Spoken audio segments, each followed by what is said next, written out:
everyone, it's Kelly from Performobility, and in this video we're going to be going through some upper arm nerve flossing. Now first of all, we're going to go through the median nerve. Now this affects these three fingers here.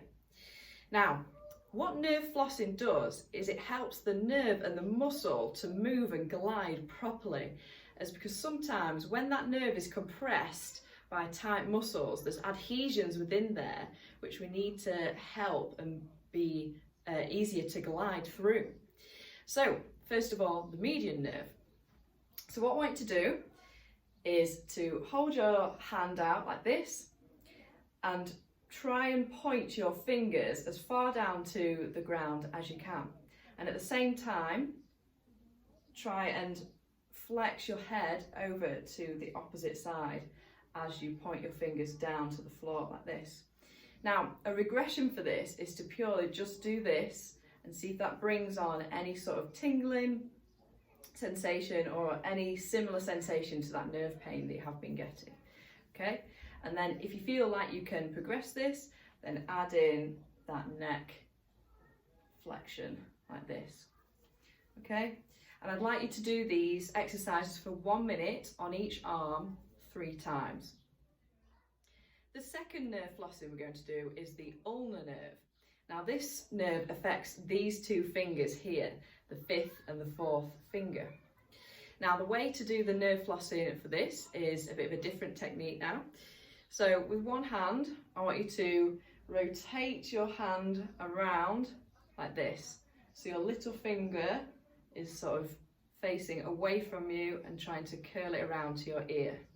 So facing away and then curling round to your ear, like this.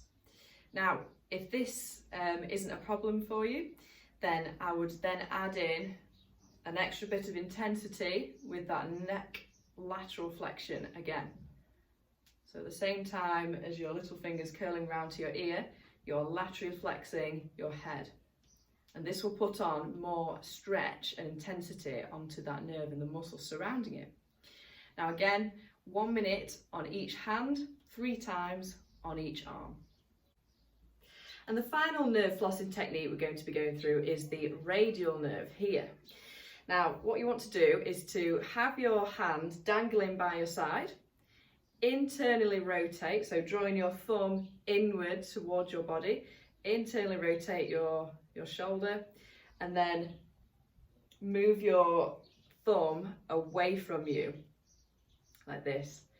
Okay, now for me, I can actually feel a bit of nerve pain through there. I can feel it through the top sort of part of my hand there and through my side of my wrist. Okay, and again, if you want to increase the intensity of this nerve stretch and flossing, then add in that lateral neck flexion again at the same time as you're moving your thumb away from you. And again, I want you to do this for 1 minute on each arm 3 times and see whether your symptoms are better after doing that flossing of the nerve. Thank you so much for listening to this video. Let me know how you get on and enjoy all the rest of my other videos on my playlists.